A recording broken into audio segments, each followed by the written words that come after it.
Good afternoon, everyone. A very warm welcome to today's book reading session. So, as usual, we will start our session with a short meditation.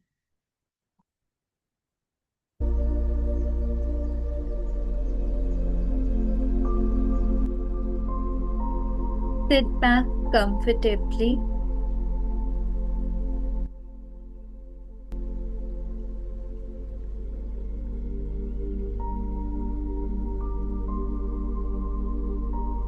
Take a deep breath in,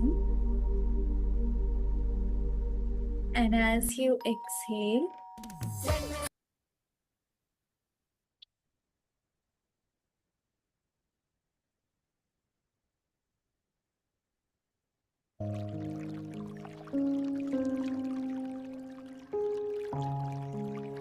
take a deep breath in, and as you exhale, relax your shoulders. Take a deep breath in.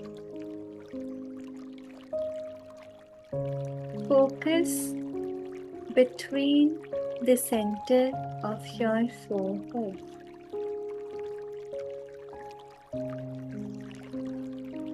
Visualize a shining star,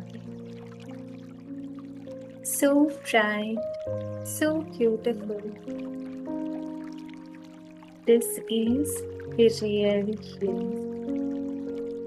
Affirm, I am a pure soul, a soul radiant with the glow of its virtues. I, the soul, inherit divine virtues and values from my Supreme Parent, who is with me always. Now feel the presence of God with you, your Supreme Parent. God is the real strength of everyone. Visualize Him holding your hand and say, Child, I am always with you. There is no need to worry or fear. I came here to remove all your doubts. Believe in me. Whatever is happening is for your highest good. Everything will be fine very soon.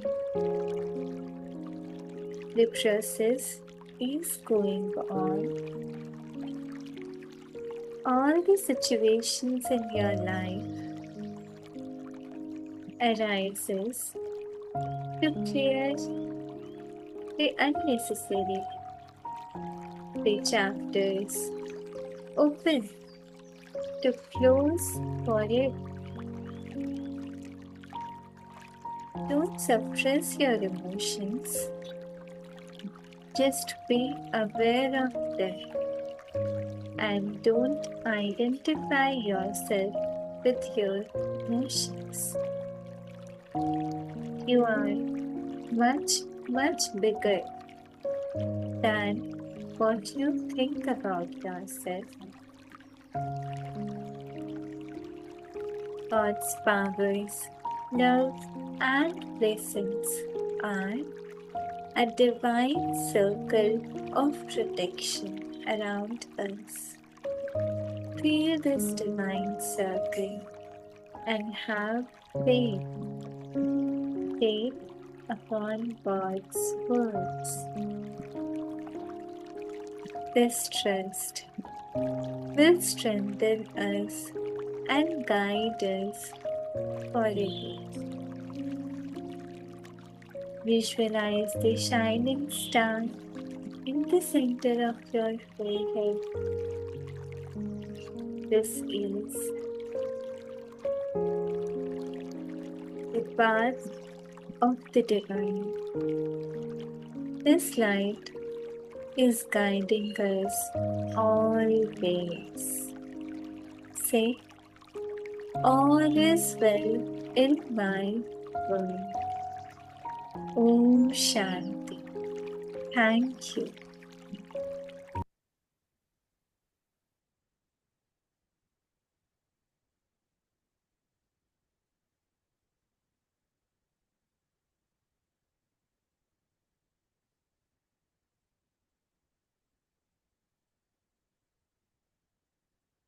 Share the screen now.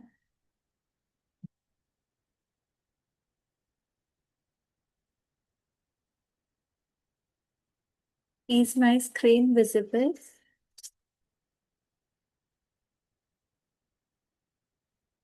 Am I audible?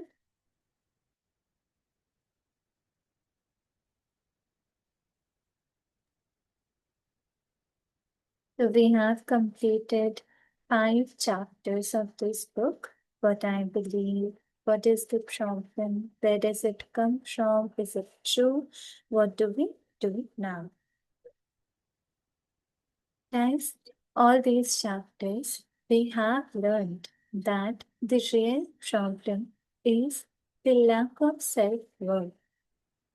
We think less about ourselves, and that's the real problem. And this problem arises from various fields of our life, from childhood traumas, and many other things that we listen and hear from others. But is it true? We learned in chapter 4 that it is not true, and we can change our thought patterns as and when we want. Even now, now is the most important time, and that we are doing this session. We have completed these chapters, we have learned about this knowledge. So, this is the best time to implement all these knowledge in our lives to really make change. What do we do now in chapter 4? We learned that we have to change our thought patterns. And we can change our thought patterns, but there are some resistance to change that we are going to cover in today's session. So let's get started with chapter 6. Chapter 6, Resistance to Change. I am in the rhythm and flow of ever changing life. ये तो हम सबने सुना ही होगा, परिवर्तन ही संसार का नियम है। ऐसा कहा जाता है ना कि संसार का नियम है परिवर्तन। Change is the ever present element. तो इस चेंज के लिए हमें रेडी होना होता है, पर हम रेडी होते नहीं हैं। पर ये जो सृष्टि है ये हमेशा चेंज होती रहती है, और क्योंकि हम खुद भी इस सृष्टि का ही पार्ट है, हम इस नेचर से ही बने हैं, इसीलिए हमारे अंदर भी कई सारे चेंजेस आते रहते हैं। लेकिन दिक्कत तब होती है जब हम उस चेंज को रेसिस्ट करने लग जाते हैं, उस चेंज को रोकने की कोशिश करते हैं, तो वो बहुत बड़ी दिक्कत की बात है। और हम इस चेंज को रेसिस्ट क्यों करते हैं, इसके कई सारे कारण होते हैं। हमारा खुद का डर होता है, या हमारे बिलीफ सिस्टम इतने पक्के होते हैं, हम सोचते हैं कि हमें चेंज करना ही नहीं है, हम एकदम सही हैं। कुछ कुछ नेगेटिव चीजें भी आ जाती हैं जो कि ऑब्स्टिकल क्रिएट करती है हमारी लाइफ में। तो यहाँ पे हमें एक एफर्मेशन मिला है, I am in the rhythm and flow of ever changing life. तो मैं इस लाइफ की जो फ्लो है, जो एवर चेंजिंग है, उसके साथ इन रिदम हूँ। एक एफर्मेशन हम यूज कर सकते हैं। Awareness is the first step in healing और चेंजिंग। हीलिंग करने के लिए या चेंज करने के लिए अवेयरनेस फर्स्ट स्टेप होता है। हमें सजग होना होगा, जागरूक होना पड़ेगा। When we have some pattern buried deeply within us, we must become aware of it in order to heal the condition. Perhaps we begin to mention the condition, to complain about it, or to say it in other people. It rises to the surface of our attention in some way, and we begin to relate to it. We often attract a teacher, a friend, a class, or workshop, or a book to ourselves that begins to awaken new ways to approach the dissolving of the problem. तो हमारे अंदर में कई सारे pattern होते हैं जो कि बहुत गहराई से एकदम डीपली बरीड होते हैं हमारे अंदर। ये पैटर्न्स क्या होते हैं? हमारे थिंकिंग पैटर्न्स होते हैं। जैसे कई बार हम खुद को ही कम समझने लग जाते हैं। हम कहते हैं मुझसे तो ये होगा ही नहीं, मैंने पहले भी कई बार कोशिश की है, ये काम तो मुझसे होना ही नहीं है। इस तरह के कुछ कुछ पैटर्न जो हमारे अंदर बहुत डीपली बरीड होते हैं, तो उन चीजों से हमें अवेयर होना पड़ेगा। पहले हमें जानना पड़ेगा कि हाँ, हमारे अंदर ये पैटर्न्स है। हम अपने बारे में ये बातें नेगेटिव सोचते हैं। इन चीजों को हम जानेंगे तभी तो हम खुद को हील कर पाएंगे, अपनी कंडीशन को सुधार पाएंगे। और जब हम इन कंडीशंस को मेंशन करना स्टार्ट करते हैं, जैसे पहले इस बुक में भी एक्सरसाइज दी गई थी कि आपके जो जो नेगेटिव मैसेजेस आपने सुन रखे हैं बचपन से लेकर, आपके पेरेंट्स ने बोले होंगे, फ्रेंड्स ने बोले होंगे, या फिर खुद आपने अपने बारे में सोचना जो शुरू किया, ये जो जो नेगेटिव बातें हैं, इनको हमें एक जगह लिख लेना है। तो उनको लिखते वक्त भी क्या होता है, जब हम नेगेटिव चीजों के बारे में सोचते हैं तो हम क्या महसूस करते हैं कि वैसी नेगेटिव बातें और ज्यादा हमें नेगेटिव फील कराती है। हम उस तरह की और भी 10 बातें और सोचने लग जाते हैं। तो ऑथर पे यहाँ पे ये कह रहे हैं कि हील करने के लिए उस कंडीशन को पहले हमें अवेयर होना होगा कि हमारे अंदर में क्या क्या नेगेटिव पैटर्न्स है। बीमारी पता चलेगी तभी तो हील होंगे ना। तो जब हम अवेयर हो रहे होते हैं तो उस वक्त हम कई सारी चीजों के बारे में कंप्लेन करना शुरू कर देते हैं, ब्लेम करना शुरू कर देते हैं, और ये जो नेगेटिव चीजें हैं हम अपने आस पास भी देखना शुरू कर देते हैं। ये जो हमारे बिलीफ सिस्टम है ये एकदम सरफेस तक आ जाता है और हम खुद को रिलेट करने लग जाते हैं। लास्ट में हमारा क्या होता है कि I am not good enough. हमारा ऐसा बिलीव बन जाता है, नेगेटिव सोचते सोचते हम अपनी लाइफ में उसी तरह के लोगों को अट्रैक्ट करना शुरू कर देते हैं। और उसके बाद में ऑथर ने कहा है कि जब हम चेंज लेकर आने लग जाते हैं ना अपनी लाइफ में, तो हम वैसी चीजों को अट्रैक्ट करते हैं। जैसे ये जो बुक है इसमें भी हमें कई सारी बातें पता चली, तो इस तरह की और भी बुक्स हो सकती हैं, कोई डिस्कोर्स हो सकता है, कोई सेशन हो सकता है, जिसके वजह से हम अवेयर हों।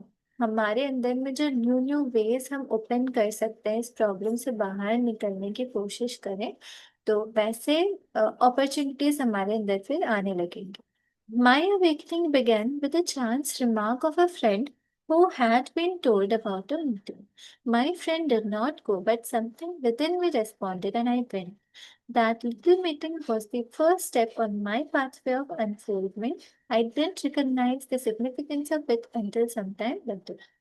Often, our reaction to this first stage is to think the approach is silly or that it doesn't make sense. Perhaps it seems too easy or unacceptable to our thinking. We don't want to do it. Our resistance comes up very strong. We may even feel angry about the thought of doing it.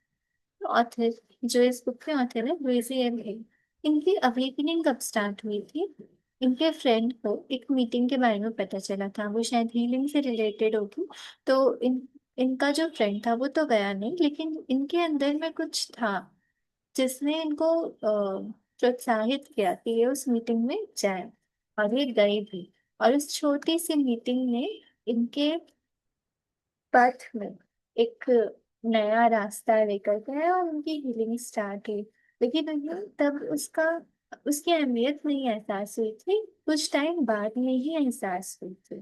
तो author बता रहे हैं कि जो ये first stage होता है हमारी हीलिंग का, उस वक्त हमें लगता है कि ये अप्रोच बहुत सिली है और इसका कोई मतलब नहीं है, ये बहुत इजी लग रहा है या अनएक्सेप्टेबल लग रहा है हमारी थिंकिंग को, हम ऐसा करना ही नहीं चाहते, हम वहां जाना नहीं चाहते, हम ये चीज सुनना नहीं चाहते, पढ़ना नहीं चाहते।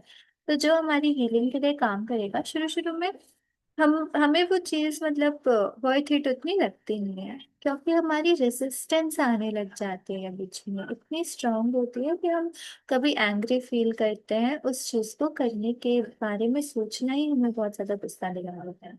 सच a reaction is very good if we can understand that it is the first step in our healing process।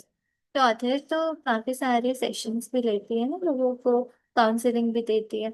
तो कह रही हैं कि जब ऐसा कोई रिएक्शन आता है, कोई गुस्सा होता है अपनी हीलिंग के टाइम पर, कुछ चीज नहीं करना चाहता है, तो उस रिएक्शन को वो बहुत अच्छा मानती है, क्योंकि वो जानती है कि ये फर्स्ट स्टेप है उनकी हीलिंग प्रोसेस का। I tell people that any reaction they may feel is there to show them they are already in the process of healing, even though the total healing is not yet completed. The truth is that the process begins the moment we begin to think about making a change।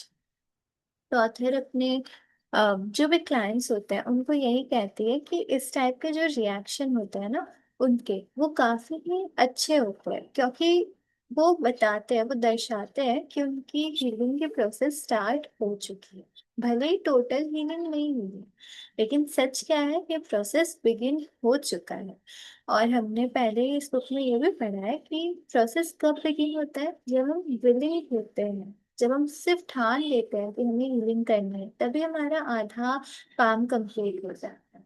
तो even ये सोचना भी बहुत, मतलब ये हमारा first step है, ये भी बहुत ही क्रूशियल है, इसीलिए अपने आप को कभी कम नहीं सोचना है। Impatience is only another form of resistance. It is resistance to learning and to changing. When we demand that it be done right now, completed at once, then we don't give ourselves time to learn the lesson involved with the problem we have created। अच्छा, problem we have created, problem जो हमने create करी है अपनी life में, हम कई लोगों को ब्लेम करते हैं कि इन्होंने ऐसा किया वैसा किया तब हमारी लाइफ में प्रॉब्लम आ गई। तो ऑथर लेकिन इस बुक में हमें क्या समझाते हैं, जो भी प्रॉब्लम्स आते हैं ना वो हमारी खुद की क्रिएशन है। हमारी थिंकिंग में, हमारे माइंड में कुछ ना कुछ ऐसा जरूर होता है, हमारे सोचने का जो तरीका होता है उसमें कुछ ना कुछ नेगेटिव रहता है, जिस वजह से ये प्रॉब्लम्स जनरेट होती हैं। तो पहली चीज तो हमें ये ध्यान रखना है, जो प्रॉब्लम्स आई है उसके लिए किसी को ब्लेम नहीं करना है। दूसरा, यहाँ पे बताया जा रहा है कि इम्पेशंस, जब कोई अस्थिर होता है, धैर्य नहीं रखता, तो वो भी एक तरह का रेजिस्टेंस है।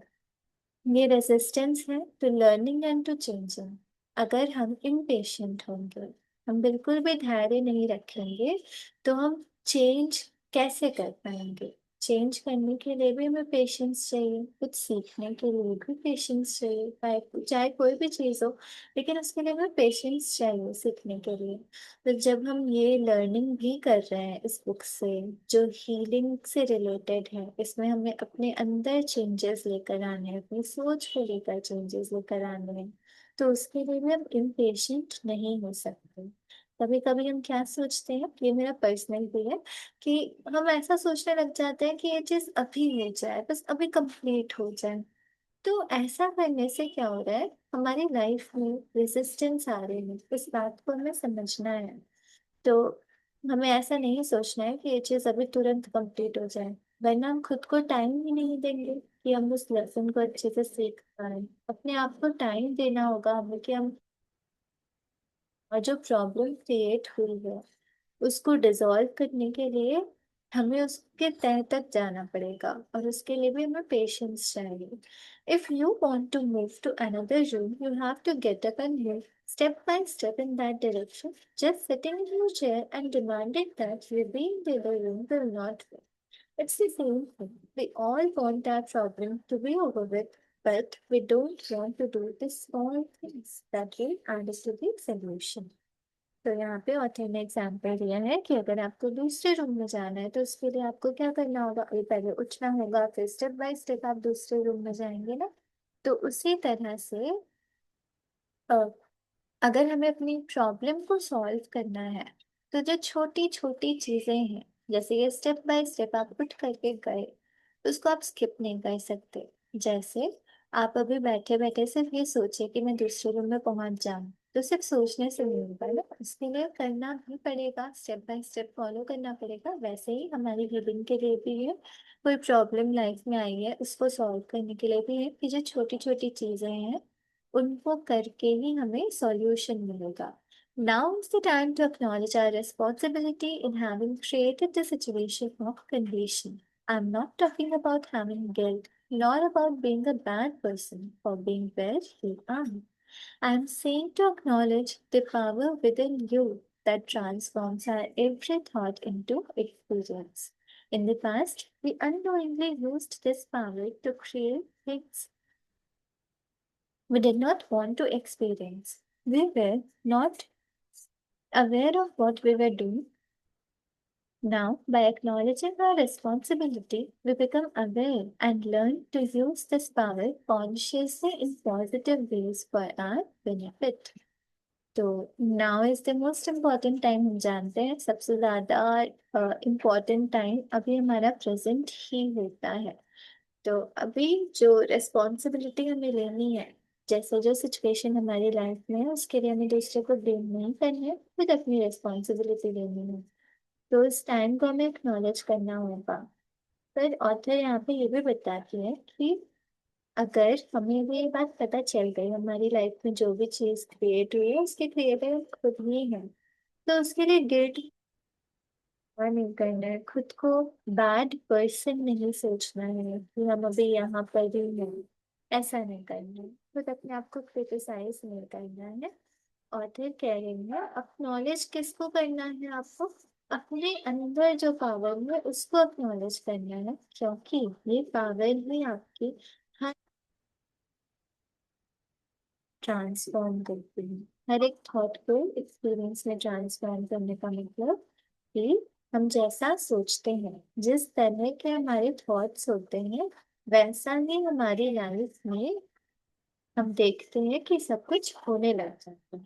अगर हमारी थॉट्स पॉजिटिव होंगी तो फिर हमारी लाइफ में भी पॉजिटिविटी ही हम अट्रैक्ट करेंगे। तो ये जो पावर है हमारे अंदर में, इसको हमें अक्नॉलेज करना है। अभी तक हम अवेयर नहीं थे, तो हमने काफी नेगेटिव चीजें सोची, नेगेटिव चीजें हुई हमारी लाइफ में, तब हम लेकिन अवेयर नहीं थे।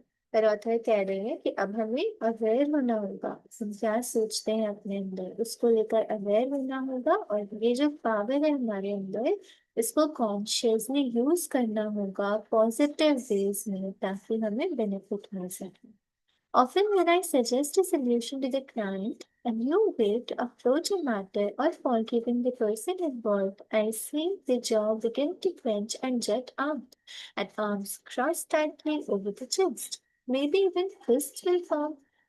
Resistance is coming to the fore, and I know we have hit upon exactly what needs to be done. We all have lessons to learn. The things that are so difficult for us are only the lessons we have chosen for ourselves. If things are easy for us, they are not lessons but are things we already know. Author कहते हैं कि जब भी वो कोई solution बताती है अपने क्लाइंट को, उनका क्लाइंट जो भी वो अपनी प्रॉब्लम लेकर आते हैं उसके बाद ना ऑथर एक सोल्यूशन देते हैं, और ऑथर के सोल्यूशन ज्यादातर इंटरनल चेंजेस से ही रिलेटेड होते हैं, अपनी थिंकिंग को चेंज करना है, अपने लिए मतलब सेल्फ लव पे काम करना है। तो इस तरह के जब वो सॉल्यूशन देती है, किसी को फॉरगिव करने के लिए कहते हैं, माफ करने के लिए कहते हैं, तो वो देखते हैं उनके क्लाइंट्स में कि ऐसे जॉ क्लेंच होने लग जाती है, और आर्म्स क्रॉस कर लेते हैं टाइप के, जैसे गुस्से में हम करते हैं तो उस तरह से फिस्ट फॉर्म हो जाती है। तो ये सारी चीजें होने लग जाती है। तो ऑथर देखकर समझते हैं कि रेजिस्टेंस आ रही है, इस पर्सन में इस सिचुएशन को लेकर के रेजिस्टेंस है। और जब ये रेजिस्टेंस हमें दिखती है तो हमें पता चलता है कि एग्जैक्टली हमें क्या करना है। जब भी हम कुछ चेंज करना चाहें और उसके बीच में हमें कोई रेजिस्टेंस दिखे जो हम खुद ही समझ रही है, तो हमें पता चल जाता है कि रेजिस्टेंस हमें हटानी पड़ेगी, तभी हम एक्चुअली में चेंज करते हैं। इसको एक छोटे से इजी एग्जांपल से अगर लेते हैं, आप रास्ते में जा रहे हैं और रास्ते में जाते जाते बीच में कोई पत्थर है और इस वजह से आप उस रास्ते को पार नहीं कर पा रहे हैं। तो आपको जहाँ पे पहुंचना है वो आपकी डेस्टिनेशन है, उसके बीच में रेजिस्टेंस के पत्थर आ रहा है। आप इस पत्थर को जब तक नहीं हटाएंगे तो आप जा नहीं पाएंगे। तो इसी तरह से जब हम किसी इंटरनल चेंज को, फॉर एग्जाम्पल अगर किसी को फॉरगिव करना है, माफ करना है, उसके बारे में सोच रहे हैं, लेकिन माफ करने के बारे में सोचते ही हमें कई सारे नेगेटिव ख्याल आने लग जाए कि इसने तो ऐसा किया वैसा किया, तो इसे माफ कैसे कर दूं। तो ये जो नेगेटिव थॉट्स है यही रेसिस्टेंस है। तो ऑथर कह रही है इन रेसिस्टेंस को हमें हटाना होगा। तो ये हमें करना ही पड़ेगा। और ये चैप्टर पूरा रेजिस्टेंस टू चेंज है। जो जो हमें दिक्कतें आती है, बीच बीच में रुकावटें आती हैं, तो उसको हमें हटाने के लिए ही ये चैप्टर दिया गया है। लास्ट पैराग्राफ में मैंने कहा है we all have lessons to learn. हमारी लाइफ में, सबकी लाइफ में, सबके अपने अपने लेसन्स हैं जो उन्हें इस जीवन में सीखने हैं। जो चीजें हमें डिफिकल्ट लगती है, जो चीजें हमें बहुत मुश्किल लगती है करने के लिए, वही लेसन्स होते हैं जो हमने अपने लिए चूज करे होते हैं।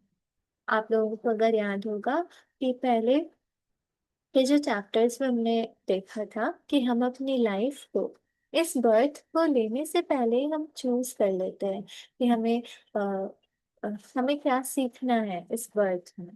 तो वैसे ही सिचुएशंस हम अट्रैक्ट करते हैं जो हमें इस बर्थ में सीखने हैं, वैसे ही लेसन्स के लिए।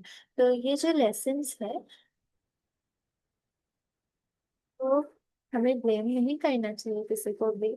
और अगर हमें ऐसा लगता है चीजें इजी है, बहुत आसान है, तो ऑथर कह रहे हैं तब फिर वो लेसन्स नहीं है, वो चीज हम ऑलरेडी जानते हैं। लेकिन जो चीज हमें डिफिकल्ट लग रही है, मुश्किल लग रही है, एक्चुअल में वही लेसन्स है जो हमने खुद के लिए चूज करे होते हैं, जिन्हें हमें इस लाइफ में सीखना है।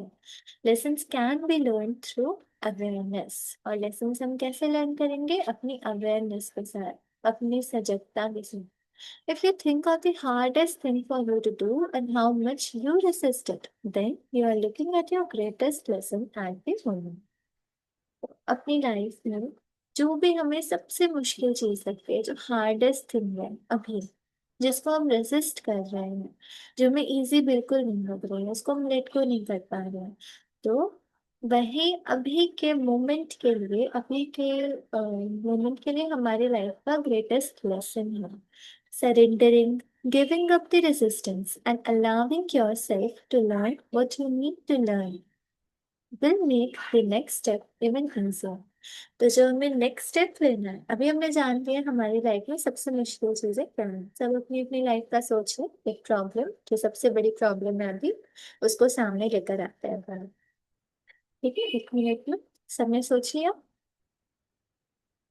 इसके बाद में क्या करेंगे? सरेंडर करेंगे, उस सिचुएशन को सरेंडर करेंगे, और जो भी रेजिस्टेंस आ रही है उसको गिव अप करना है,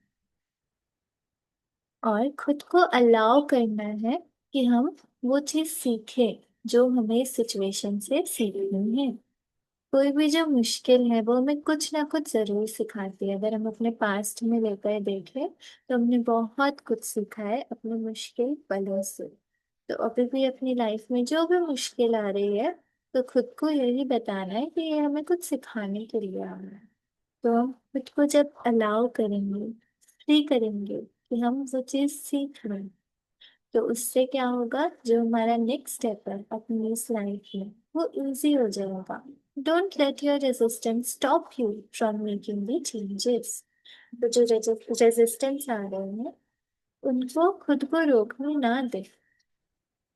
जो चेंजेस हमें लेकर आने हैं, उन चेंजेस को हमें लाने ही पड़ेंगे। और अपने अंदर में कोई रेजिस्टेंस नहीं रखना है। तो हम दो लेवल पे काम कर सकते हैं, looking at the resistance and still making the mental changes.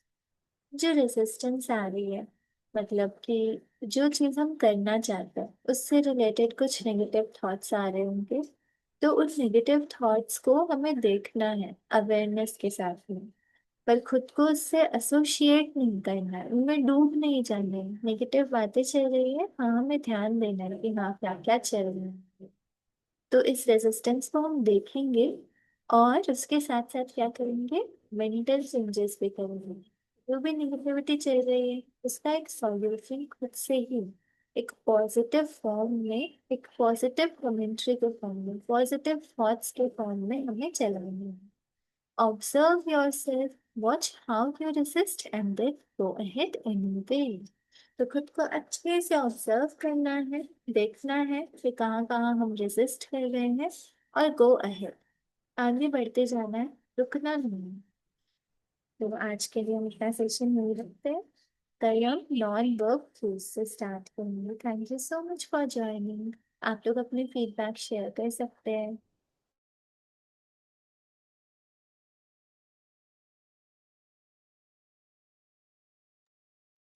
Hello, good afternoon Karuna sister. Good afternoon with sister. हाँ जी, तो ये चैप्टर तो बहुत ही अच्छा चैप्टर है क्योंकि रेजिस्टेंस तो बहुत ज्यादा है और कई चीजों को लेकर है। और जो ऑथर ने अभी ये लेसन करवाया ना, वो मुझे बहुत अच्छा लगा कि जो ग्रेटेस्ट प्रॉब्लम है वही आपका सबसे इम्पोर्टेंट एरिया है जिस पे आपको वर्क करना है। Means you are resisting the most, that part is the most important to look at. तो मैं जिस चीज को रेजिस्ट करती हूँ मैंने भी वही देखा। एंड अब हमने तो ये नॉन वर्बल क्लूज पढ़ा नहीं है, कल पढ़ेंगे, लेकिन ऐसे ही मेरी नजर जा रही थी बुक में तो मैं भी ऐसे ही करती हूँ।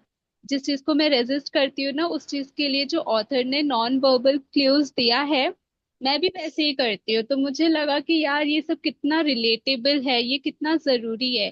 कुछ टाइम पहले अभी तो लाइक ना बुक से बुक रीडिंग है या बुक रीडिंग तो मेन है ही जिसकी वजह से मुझे थोड़ी सी हीलिंग ऐसे फील हो रही है। नहीं तो कुछ दिन पहले या कुछ महीनों पहले ऐसे था कि कोई मुझे बोलता भी था ना, जिस चीज को तू बहुत रेजिस्ट कर रही है वही तुझे करना है क्योंकि तेरा माइंड तुझे ओवर पावर कर रहा है और माइंड को ओवर पावर करने नहीं देना है। एंड आई वाज लाइक कि भाई मैं कैसे करूं।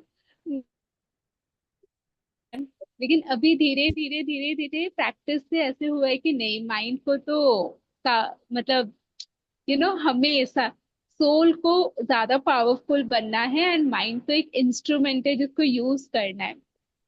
तो this is very nice chapter. कल के लिए या कल हम सेशन लेंगे या जब भी लेंगे तब के लिए मैं वेट करूंगी क्योंकि ये सब बहुत अच्छा है for healing. Thank you so much. Thank you so much for your takeaway. और हाँ, ये सारी चीजें हम सभी करते हैं, तो काफी रिलेटेबल लग रहा है। और ऑथर जानती है ना कि कौन कैसे रिएक्ट करता है। हम सब अभी ऑथर के क्लाइंट्स बन के ही तो बैठे हैं इस बुक रीडिंग सेशन में। Exactly right. एग्जैक्टली। इस बुक के इंट्रोडक्शन में ही उन्होंने लिखा था कि जैसे वो सेशन लेती हैं जिस तरह से, तो वैसा ही सोच करके हमें वो सारे एक्सरसाइजेस करने होंगे, यस तब यस। हमें मैक्सिमम हीलिंग बेनिफिट मिलेगी। मैंने ये रेजिस्टेंस वाला जो आपने लास्ट टाइम का शेयर किया था वो तो मैंने आज किया था।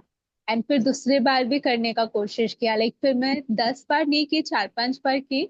बट ये कितना अच्छा लर्निंग है कि थ्रोट को रब करो तो वो चक्रा हील होते हैं। एंड जो हम रेजिस्टेंस रखते हैं ना, वो रेजिस्टेंस से भी हमें मुक्ति मिलता है। छोटे छोटे टिप्स कितने इम्पोर्टेंट हैं। थ्रोट चक्रा को रब करना, मिरर के सामने, कितने छोटे छोटे टिप्स हैं लेकिन ये बहुत ज्यादा बेनिफिशियल है। मिरर के सामने हाँ, खुद को अप्रिशिएट करना एंड अफर्मेशंस बोलना। Seriously very nice.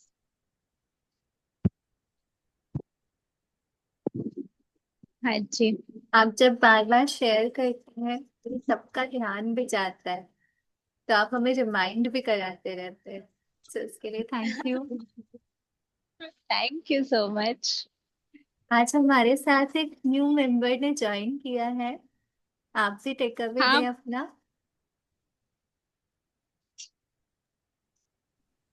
Hello everyone. मेरा आज फर्स्ट डे है। मुझे मतलब रीडिंग सेशन के बारे में मालूम तो था बट मैंने कभी ज्वाइन नहीं किया। कर नहीं पता था। ये टाइम ही कुछ ऐसा है ना कि कुछ ना कुछ काम मेरा लगा ही रहता है। बट आज फॉर्चुनेटली इनफ मैंने लैपटॉप ऑन ही किया था एंड व्हाट्सएप पे पॉपअप हुआ, तो बोला क्या छोड़ो जो भी काम है बाद में देखेंगे, पहले एक बार ज्वाइन करके देखते हैं। तो let's have a test first कि क्या होता है। बट आई एम ग्लैड मैंने ज्वाइन किया, एंड ज्वाइन करने से मालूम तो चला, and it it was wonderful. हालांकि टू बी वेरी ऑनेस्ट मैंने ये बुक अभी तक पढ़ा नहीं है, और ना ही मैंने प्रीवियसली कोई सेशन ज्वाइन किया था, मुझे कोई आइडिया था नहीं। बट ये क्योंकि सेल्फ हेल्प बुक है, तो कोई भी एक सेशन को समझने में ज्यादा टाइम नहीं लगता है। एंड हम्म। जब ये चीज शुरू हुई तो अच्छा लगा। एंड रजिस्ट तो तब करेंगे, फॉर मी, मैं अपना अगर एक्सपीरियंस बताऊं तो रजिस्ट तो तब करेंगे ना जब आप वो काम करते हो। मैं तो भाई, मैं तो टू बी, यस, मैं बहुत ज्यादा प्रोक्रेस्टिनेट करता हूँ, एंड ये मेरा एक हैबिट है। तो अब हम मतलब मैं इसको अब ठीक करने का कोशिश तो कर रहा हूँ, लेकिन ये मेरे अंदर बहुत ज्यादा है प्रोक्रेस्टिनेट करने का, कि अरे ठीक है कर लेंगे हो जाएगा। But at the end of the day वो मेरा टाइम तक वो खत्म नहीं होता है, बट फिर कर लेता हूँ लेकिन हो जाता है लेट। तो ये काइंड ऑफ रजिस्ट है, बट प्रोकास्टिनेशन है रजिस्ट करना दोनों डिफरेंट हो जाता है। रजिस्ट आप तब करते हैं जब आप चीजों को ऑलरेडी कर रहे हो, एंड करते करते आप उसको रजिस्ट करते हो। प्रोकास्टिनेट होता है कि आपने शुरू से ही चीजों को मतलब किया ही नहीं है, एंड आप वो मतलब चीजों को छोड़ते जाते हो। तो बोथ है डिफरेंट थिंग। तो कहीं ना कहीं ऑथर ने ये बात सही बोला है, लेकिन ऑथर ने ये चीज सोच के ये उन लोगों के लिए नहीं बोला है जो already pro pro in procrastinator है, एंड ये उनके लिए बोला गया है जो ऑलरेडी काम करते हैं,